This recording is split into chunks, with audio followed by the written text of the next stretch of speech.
Hey everybody, this is Heidi from the blog Hands Occupied with another knitting tutorial for you. In this video, we are going to tackle the knit wave stitch.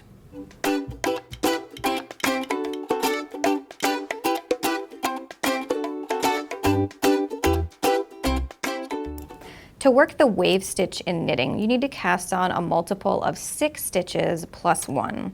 So for demonstration's sake here, I have cast on 19 stitches because 6 times 3 is 18 plus 1 is 19. Row 1, which is a right side row, we start out by knitting the very first stitch.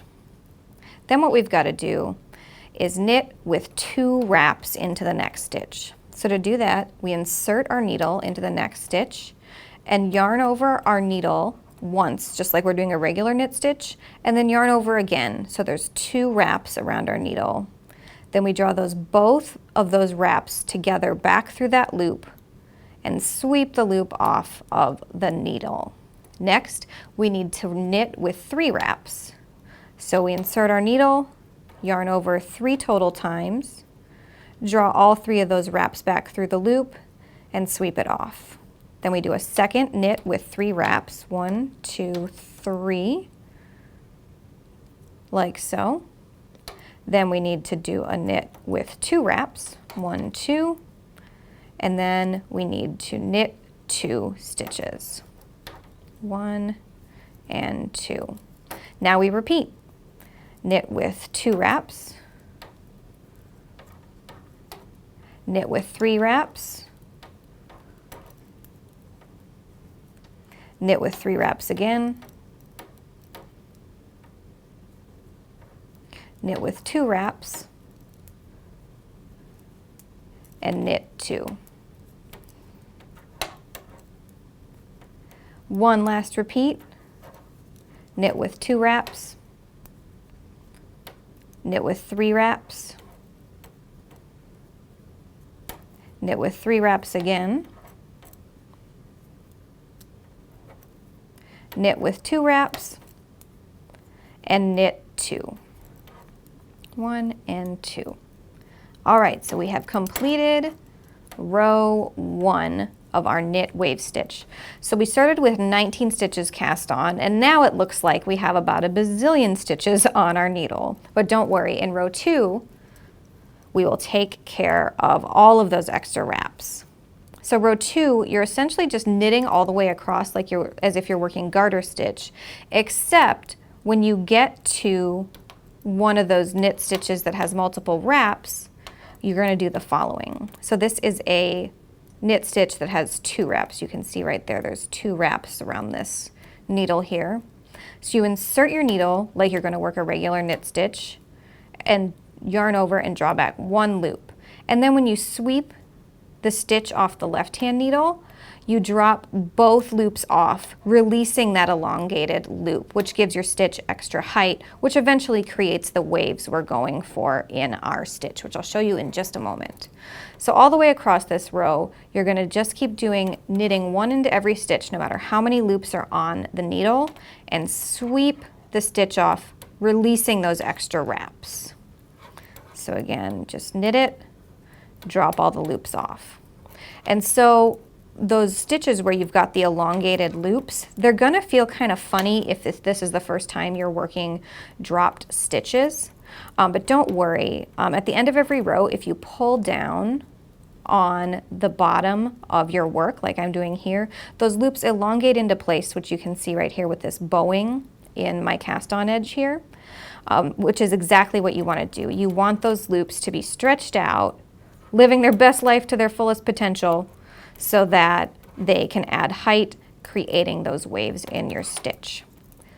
So I'm just going to quickly keep knitting all the way across, dropping those extra loops to finish row 2.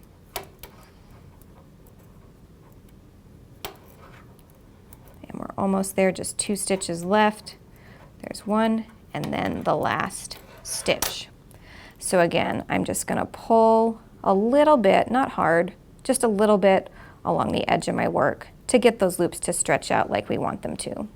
If we take a quick look at our swatch here, I'm going to stretch it out so you can really see how this stitch works. So you can see all of these long elongated loops, creating these waves throughout our swatch. So you can see those waves are where the wave stitch gets its name.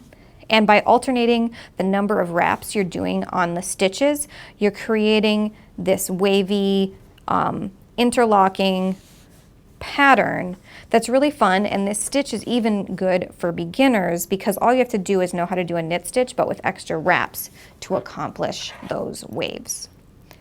So let me show you row 3 of the wave stitch. So row 3 is a lot like row 1, but you're working shorter stitches, so less wraps above where you've worked the long wraps. So let me show you what that means. So right away in row 3, we're starting with a knit stitch with 3 wraps. So before, where those stitches were a little shorter, we're going to make an elongated stitch right above it. So knitting with 3 wraps like before. Okay. Now the second stitch of the row, we knit with 2 wraps. And now we just knit 2. 1 and 2. And now we knit with 2 wraps again. All right.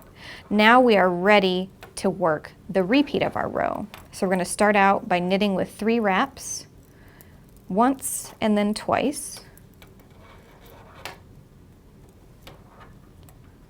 Then we knit with 2 wraps, then knit 2 for the shortest stitches of our repeat, then knit with 2 wraps, and now we repeat.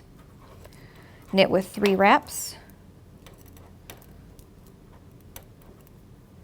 knit with 3 wraps, knit with 2 wraps, knit 2, knit with 2 wraps. And now that we're at the last 2 stitches of the row, we need to finish up by knitting with 3 wraps and knitting 1 stitch. All right. So row 4 is worked exactly like row 2. So we knit all the way across, dropping the elongated loops as we go. So I'm going to do that real quick, and then I'll show you exactly how these stitches interlock to form those waves we've been talking so much about. So right here I have finished working rows 1 through 4. And to work the wave stitch, you're going to repeat rows 1 through 4 over and over until your piece is the length you want it to be. And so what we've done here, like I was mentioning before, is every stitch that was extra long, all the stitches that had 3 wraps in that first row were just single crochet stitches in the following row. So where they were the tallest in that first row, we've topped them off with the shortest stitches.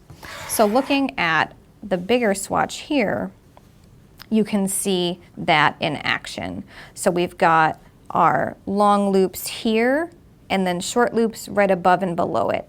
And then the opposite pattern in the stitches on either side of it are what create those beautiful waves. So with just a few extra wraps, elongating those stitches and placing them in the right places, you create these really fun undulating waves to create the wave stitch in knitting. If you have any comments or questions, don't hesitate to reach out in the comments section and tune in again soon for even more video tutorials.